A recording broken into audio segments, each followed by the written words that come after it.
Bonjour, bienvenue sur la page Le Conseiller Bébé Alex.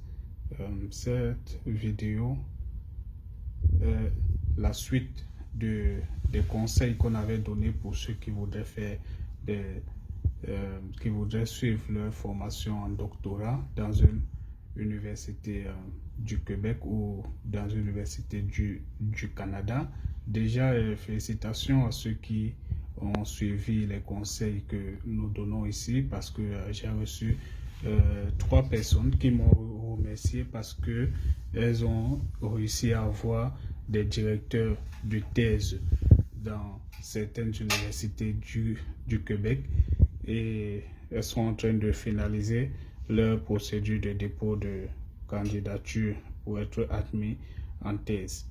Toutefois, certains aussi m'ont écrit qu'elles n'arrivent pas à voir comment est-ce que ça se passe et tout. Donc, ici, je vais faire une simulation de comment est-ce que vous pouvez avoir un enseignant. Vous voyez, je suis déjà sur Google, j'ai écrit les enseignants, par exemple, c'est un exemple.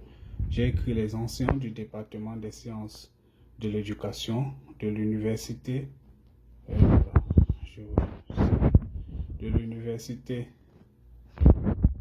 du Québec à Montréal. Vous pouvez bien voir, je l'ai écrit. Voilà. Et puis, nous validons pour voir ce qui s'affiche. Vous voyez, ici, nous avons des propositions.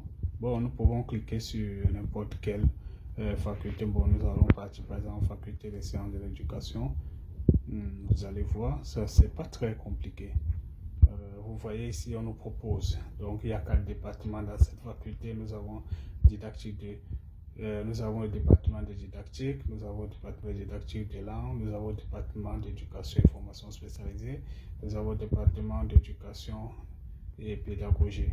Donc, selon votre profil, vous pouvez cliquer sur 1. Nous irons donc ici au département d'éducation et formation spécialisée. Nous voyons bien ici, il y a des informations brèves sur le département.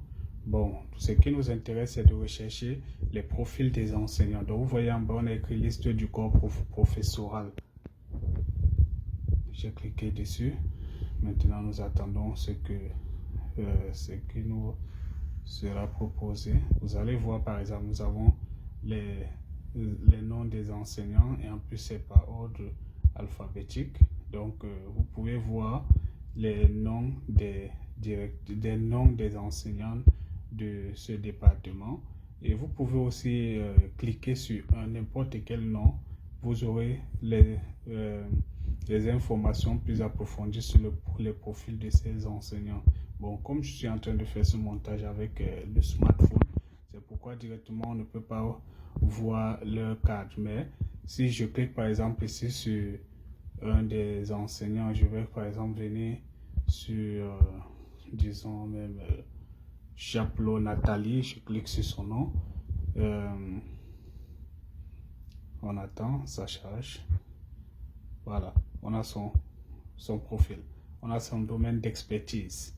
Vous voyez ici. Donc, selon votre domaine, donc, c'est un travail que vous devez faire minutieusement pour pouvoir tomber sur des enseignants. Et en passant, vous pouvez envoyer un courriel à 2 ou 3 enseignants pour demander l'encadrement. Celui qui va vous, c'est de toutes les façons, ils vont vous répondre tous parce qu'ils le font toujours. Et n'ayez pas peur de dire à certains que vous avez aussi écrit à tel enseignant et tout parce qu'ils sont vraiment conviviaux et très ouverts. Donc, n'ayez pas peur et vous diront la marche à suivre. Donc, voilà ça ici. Ceux qui disaient qu'ils auraient des difficultés à monter à voir où est-ce qu'on voit les noms des enseignants et leur domaine d'expertise. Vous voyez comment nous avons fait cette simulation. Donc, bon, certains vont penser que nous avons ça. Bon, on va aussi profiter pour faire avec un autre peut-être. Certains vont dire que parce que je connais déjà cette université. Maintenant, nous allons faire avec une autre université. Donc, je suis en train de chercher les enseignants du département sciences politiques, par exemple, de sciences politiques à l'université de Laval.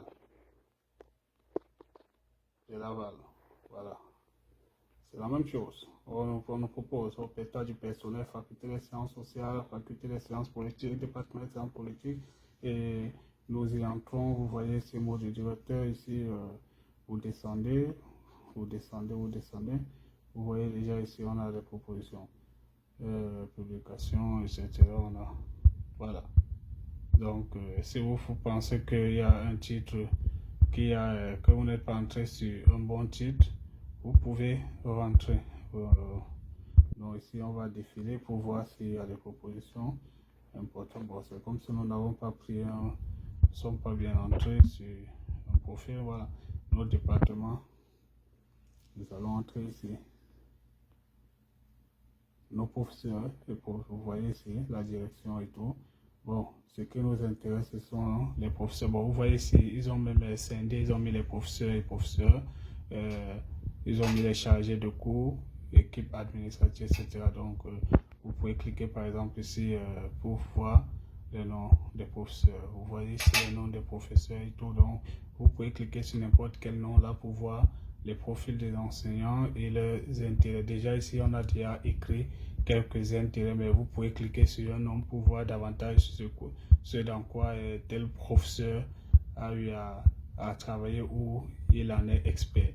Donc, je pense que ceci est d'autant plus édifiant pour ceux qui disaient qu'ils ne retrouvent pas comment on voit les enseignants. Sur ce, nous vous remercions et à la prochaine séance pour la suite. Pour ceux qui auront traversé cette étape, je vais encore revenir pour donner d'autres conseils après avoir obtenu l'avis favorable d'un directeur de thèse.